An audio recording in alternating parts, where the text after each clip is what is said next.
Il arrive que des gens se plaignent beaucoup de s'ennuyer beaucoup.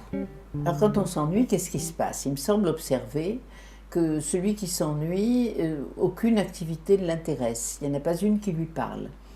Il n'a pas envie, il dit bah, je prends un bouquin, puis je le laisse. Non, non, ça vaut pas le coup. Et j'ai passé mon après-midi d'hier à m'ennuyer tout l'après-midi. Ma réaction spontanée d'amis, de sœurs, de marraines, c'est de dire bah, alors t'as rien eu envie de faire vraiment? T'avais rien d'intéressant à faire? T'aurais pas pu faire quelque chose d'intelligent? Je me rends compte que ma réponse est stupide.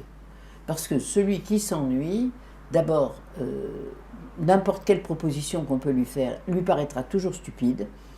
Il n'a pas envie de combler son ennui, il s'ennuie par définition. D'autre part, ma réponse est stupide parce que c'est à cette personne qui s'ennuie d'inventer le moyen de ne plus s'ennuyer. Ce n'est pas ma proposition qui va l'aider. Donc il faut arriver à trouver en soi des ressources. Et puis peut-être qu'en réalité, c'est très sain de s'ennuyer de temps en temps.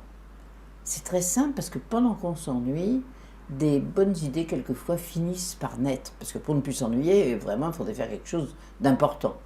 Ou bien on s'ennuie parce qu'en réalité, il y a une question qu'on a laissée un peu latente et ben c'est dans l'ennui qu'elle va arriver à se résoudre. Et il existe un livre qui s'appelle « Papa, maman, laissez-moi le temps de rêver ». L'ennui, ça n'est pas le rêve, mais il y a quelque chose de commun entre la rêverie et l'ennui, c'est que quelquefois on cesse de s'ennuyer en commençant à rêver. Et que les grandes personnes, vis-à-vis des enfants, quand ils voient les enfants avoir l'air de s'ennuyer ou avoir l'air de rêvasser, les grandes personnes arrivent et disent « Mais puisque tu ne fais rien, viens m'aider à faire ceci ou cela. » C'est-à-dire, puisque tu t'ennuies là à ne rien faire ou puisque tu perds ton temps à rêvasser, viens faire quelque chose d'utile. Peut-être qu'il nous faudrait être un petit peu plus capable d'accepter que l'autre rêve ou s'ennuie, ou que nous-mêmes nous soyons pris de désir de rêver ou de nous laisser nous ennuyer, sans chercher à tout prix à combler ce vide que comblait la rêverie ou même l'état d'ennui. À force de s'ennuyer, on va sortir de l'ennui et quelque chose en nous naîtra. À force de rêver, rêvasser pour ne pas s'ennuyer, eh bien, peut-être qu'on va découvrir en soi des ressources qu'on ne connaissait pas.